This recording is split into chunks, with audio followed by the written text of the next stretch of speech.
Inside this room, all of my dreams become realities, and some of my realities become dreams. All my life I've awaited your coming and dreaded it. I like them French fried potatoes. Insanity runs in my family. Practically gallops. I always have a wonderful time, wherever I am, whomever I'm with. This can't be happening, man. This isn't happening. Oh, it's happening. We've got him. Colonel DOGE, we call him. He's Senator Jeff Howe on the program. Senator, how are you, my friend? Terrific. It's great to be here. Great to be back working again. I'm back with the normal people. I've got to go and do a final inspection on a house today.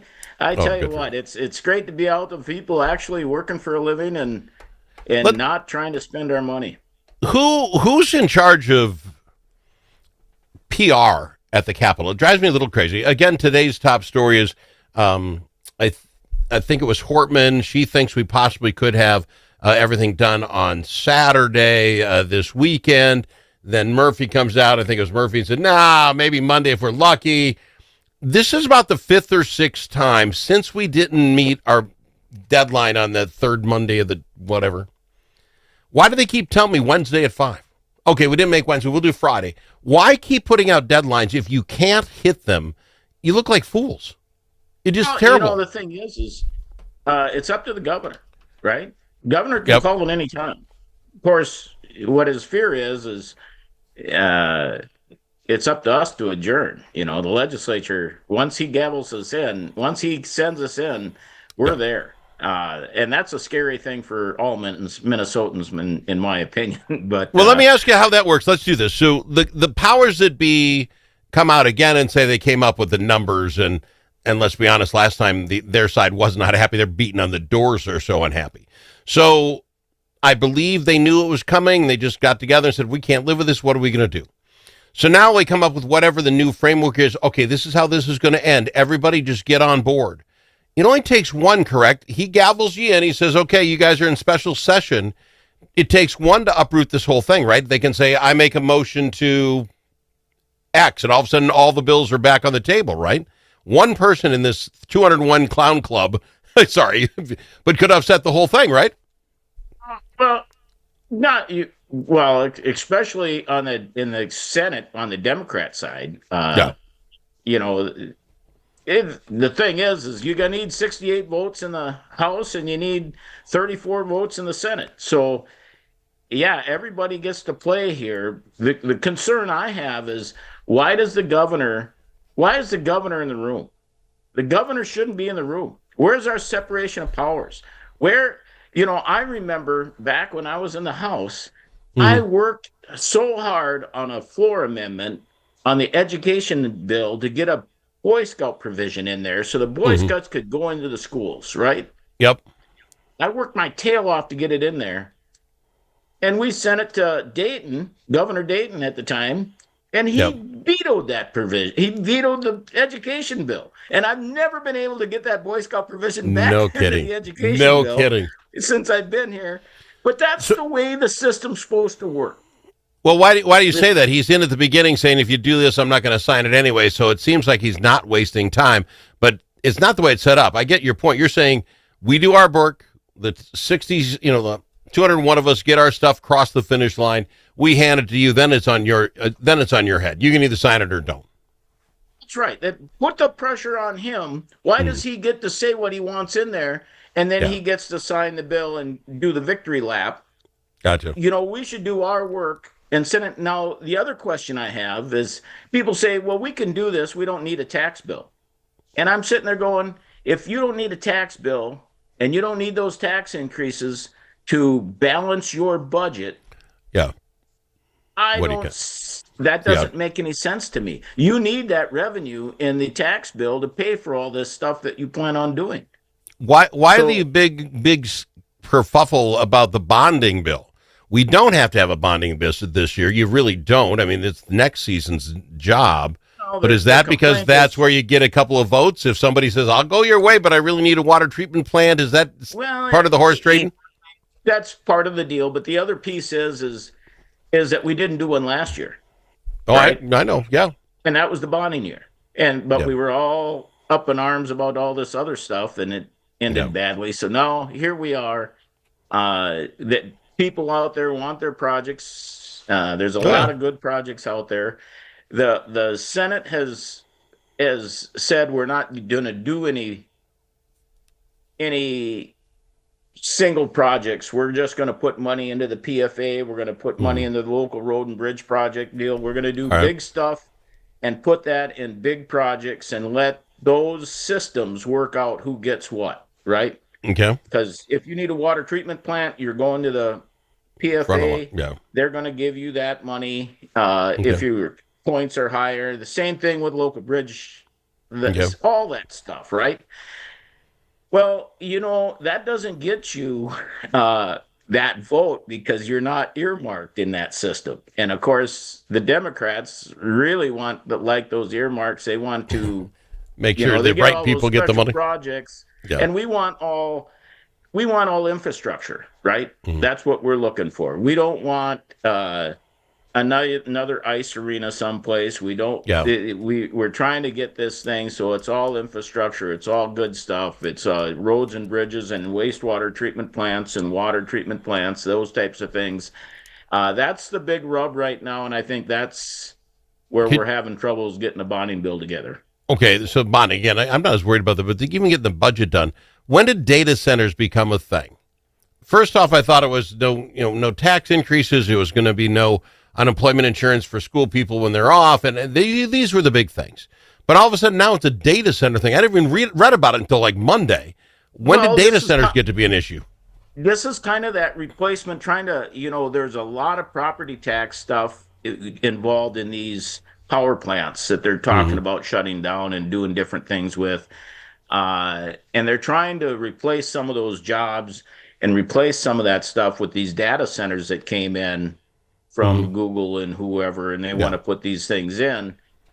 It's a job creator. It's going to take care of a lot of things. Why wouldn't you want to? And what's really baffling is the governor came out and said, we're going to do whatever we can do to get these centers in here. Yeah. And now there's a problem. See, that just came out of nowhere. I've got to go to break. I've got two groups that I want to just throw you out what they've said this week, and I want you to make fun of them as much as possible. Can you do this for me? We'll do it right after this. I've got him, Senator John. I know he will. He's with me on this. This is some crazy stuff we're reading today. We'll talk about it right after this. All the special interests are represented in St. Paul. But who speaks for you? Center of the American Experiment does. Our policy fellows dig into the tough issues that matter to you and offer common sense solutions on education, taxes, crime, and energy. American Experiment is the trusted, nonpartisan voice of Minnesotans like you. We are working every day to make Minnesota a better, safer, more prosperous place. We are American Experiment. Go to americanexperiment.org to learn more. Achieving your financial goals requires individual planning and a comprehensive approach. At Midwest Money Management, our mission is to provide you with the knowledge, tools, and confidence to feel comfortable financially today and secure about tomorrow. Learn more at MidwestMoneyManagement.com. That's MidwestMoneyManagement.com. Securities offered through JW Cole Financial Inc., member FINRA and SIPC. Advisory services offered through JW Cole Advisors Inc. Midwest Money Management and JW Cole Financial Inc. and JW Cole Advisors Inc. are unaffiliated entities.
amongst friends. The Al Travis Show. Nothing but talk. I've got him, Senator Jeff Howe, kind of like I mentioned earlier at the start of the show, who comes up with the PR moves for this, for us at the state, making one plan after another, which you cannot complete. But here's the one. Last Monday, folks had to go back to work. You heard about this, right? At least 50% of the time, state employees, you got to go back and be at the office. They're teed off. I get it. Well, their union set up a little website that they can file their complaints, and complaints are rolling, my friend. Can I read off some of the complaints to you real quick? Love to hear them. According to NPR. There were complaints lodged over a lack of proper technology, lack of adequate space, members of teams being separated from their supervisors, and flex spaces being finicky. I don't even know what flex spaces being finicky means. If you're working from home, are you not separated from your supervisor? I knew you. This is my point. And the lack of tech. You got a computer technology? Did you not have a computer at home? It was a state computer. Did you not bring it with you? You had your laptop at home. You worked fine from there. You were separated from your boss, obviously, unless he lived in your basement. You take said laptop to the office with you, and now, how does the technology? They're whining about nothing, sir, and they're threatening pickets. Are you misreading the room? Maybe I'm a nut job. 2 of their 4 complaints. 1 I don't even understand. I don't know what flex spaces being finicky even means. I have no idea. Not being next to your boss. He's not at your house. My point being, and they're going to have picket signs. They're missing this point. I don't think there's anybody in Minnesota feeling sorry for these people. Anybody. The only people that I would even say that there's an issue with is if they applied for a state job. Yep. They were guaranteed it was going to be remote. Yep. And they left a job to come to this because it was remote, and now they pulled the rug out from underneath them. Yeah. They may have an argument. But other than that, you folks that were in the office got let to go home, and now they're getting called back to the office. Suck it up, cupcake. Either that or go find another job. I don't know exactly when COVID ended, but we threw you all home in 2020 because of COVID. It's over. Come on out of the dark. See this? Yeah, it's over. Here's 5 another. years you've had to go play games. Come back to work and suck it up. Here's the other one I think most Minnesotans think that way, don't they? That's where I'm at. I think almost all my friends would say the exact same thing. Working at Colburn's, I'm sure don't get to work from home to set up the deli. Come on. Here is the other one that I would like to jump through my computer and yell. It's about those autism centers, right? We set up this deal where if you want to help autism kids, this is not about the autistic children, by the way, not in the least, but they went through the roof. It went through the roof, the number of autism centers. And when you look at it, there's a bunch of fraud going on because Al could set up Al's autism center with absolutely no history, no medical degree, no anything. My barber has more things she has to do to cut my hair than I do have to mess with your kid if he's got autism, right? Evidently, some lawmakers are looking at putting some requirements into being an autism center. In response, the Autism Treatment Association of Minnesota is banding together, trying to force legislators not to put restrictions on it because the small autism centers would have a problem dealing with it. I say shut this dang thing down until somebody knows how to deal with autism. When you know, then we go get it. I'm sorry. It's amazing you bring it up because I just got an email this morning from someone from one of these associations in my local area that said, hey, we're not opposed to it here. Just make these little changes. There was, I think, 4 or 5 changes in the email, and they all made sense. So I forwarded that to the powers that be saying, hey, is any of this stuff being considered? This seems like common sense. But we brought this up over 2 years ago in my local little area, little town of one of the jurisdictions that I my company contracts with. It's a town of 8,000 people. Now I get it. We're next to St. Cloud, but we had 7 of these things going on, and we were going out inspecting, going. Us in the county were going, wait a minute, there's a problem here. And we tried to get people to look at it and go, oh, no, Give us more data. This looks normal. I'm going, really? These are the same places that had our Feeding Our Future in them. It just shifted. Same location, same address. Aren't you cross-checking this? Come on. And the idea that you don't need a license or any kind of schooling to help autistic people, that is crazy to me. I don't understand why we think that's true. I would have no clue. You got to go get training for it. The fact you don't have to have it or license in any way is crazy to me. We are now licensing, and this was new to me. I heard on the radio the other day. Thank God the radio's on. Evidently, we're phasing in my driver's license doesn't work in a boat. Right? I'm going to have a boat license. This started a couple years ago, and we argued against it. We said, let's do it like gun safety certificates. Let's do it at a certain time and a certain age and go forward. And they picked the date, and I'm going, geez, the legislator sitting next to me has to go get it right now. This doesn't make any sense. I mean, well, but we're more concerned. Go ahead. I'm sorry. We're more concerned with you having a license and go from there. You're more concerned about whether my driver's license, I'm smart enough to drive a boat on a lake, than you are with someone messing with my autistic kid. Our priorities are all screwed up. I'm sorry. Autism folks, back off. Let us do something. Now, on that same line, these are the same folks, I presume, that don't want us to have an Office of Inspector General, right? They don't. It's just we don't want to look. Don't tell us our agencies aren't doing their job, for crying out loud, and keeping an eye on. We don't even want these folks to tell us when they think there's fraud. This just is crazy, isn't it? Come on. It's over the top. It is, and I think that is the issue that people really should take a look at when we come around to elections in 26, is that who is really taking care of things and who really wants to look behind the curtain. This isn't Oz. We should be looking behind the curtain and seeing who's pulling the strings and where the money's going. And if you're trying to put the blinders on and pull the shades down, that's not the right answer. I find it ridiculously hard to believe when 60 senators out of the 67 agree that this is a decent enough bill to get by, that 67 complete Democrat representatives, not a one of them thought it was worthy. I find this hard to believe. Somebody said don't vote for it. I don't know who, but somebody said we're not doing that, and I don't understand that. That was in the House, right? Yeah, the Senate passed it. Yeah, and it's not perfect, but I'm telling you what, we got to do something. And they yell about it not being perfect, sir. This is what drives me a little crazy, if I may. The autism bill we passed isn't perfect, but we passed that bad boy, let her go, and we won't even make changes. You pass this, maybe we'll find a couple $100 million that's being stolen from us. If it isn't perfect, we'll change it and make it better. I don't understand it.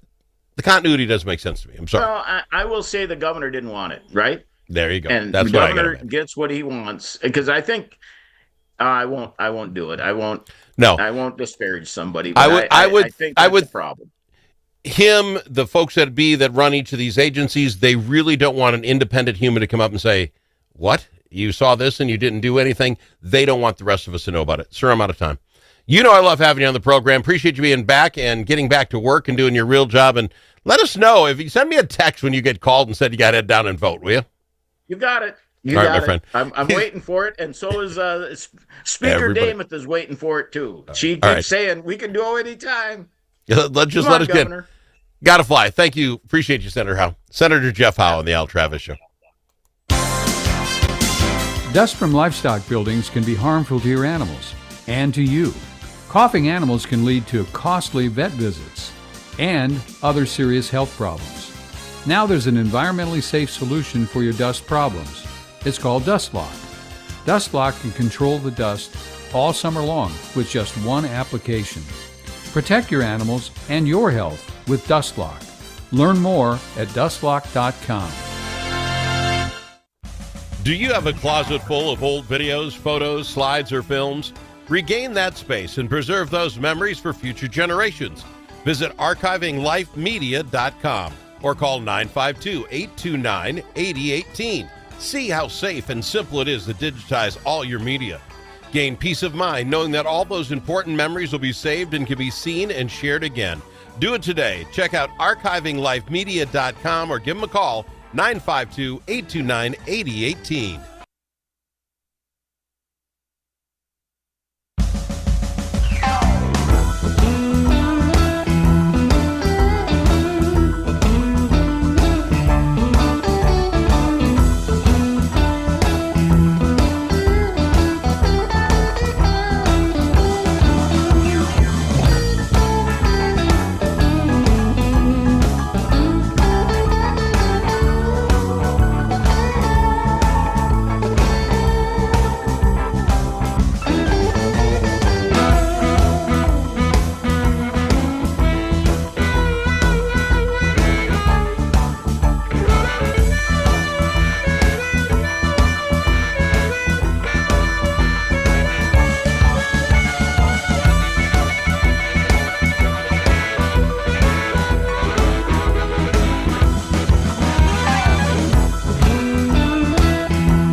Are you kidding me?